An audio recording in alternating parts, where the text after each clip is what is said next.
एक महिला भक्त वृंदावन से बिहारी जी लेकर अपने घर आई और तभी बाहर से गोलू घर के अंदर आया और माँ से पूछता है कि माँ ये कौन है।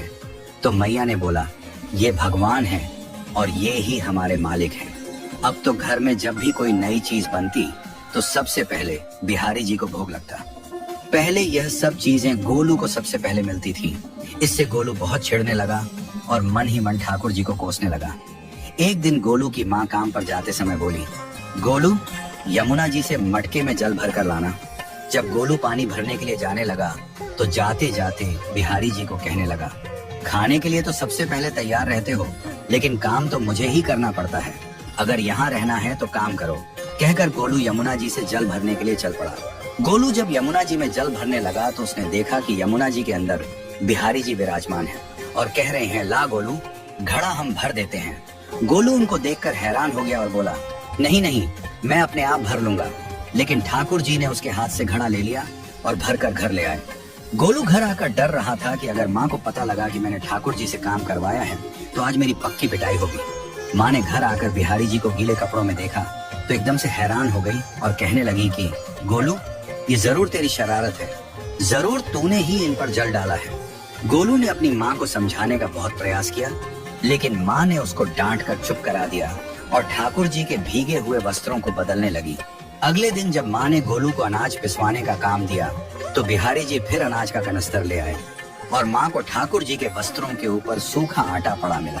तो माँ ने फिर गोलू को डांटा कि तुझे पता नहीं कि ये हमारे भगवान हैं और तू भगवान के साथ शरारत करता है।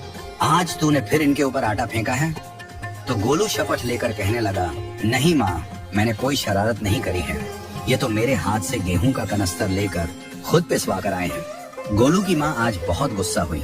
अगले दिन फिर माँ बोली, बेटा गोलू, आज तुम्हारे बाबा बाहर गांव से वापस लौट आएंगे। बस आज का ही काम है, तुम जंगल से थोड़ी लकड़ियां ले आना। गोलू फिर डर गया, कहीं ठाकुर जी फिर मेरे पीछे ना आ जाएं। गोलू ने माँ को बोला कि मैं चला तो जाऊंगा, लेकिन बिहारी जी को समझा लो, वो मेरे पीछे ना आए। उसकी माँ हंसकर बोली, हाँ हाँ समझा दूंगी, तुम जाओ तो सही। गोलू जल्दी जल्दी लकड़ियां लेने जंगल में चला गया और माँ काम पर चली गई। लेकिन उस दिन माँ काम से जल्दी वापस आ गई और देखा बिहारी जी अपनी चौकी पर विराजमान नहीं है। वह तो एकदम से घबरा गई कि कहीं गोलू की शरारत तो नहीं। वह भागी भागी जंगल की तरफ गई।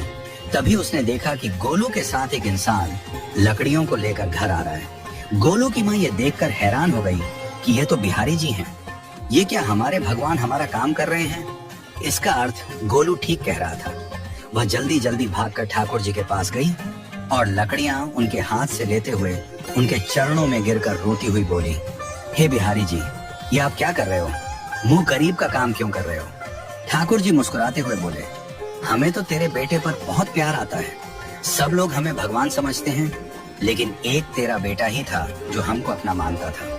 अपना मानकर वो हमें डांट भी देता था, हमारे साथ गुस्सा भी करता था, और जो हमें एक बार अपना मान लेता है तो हम उसके मान के लिए उसके ही हो जाते हैं।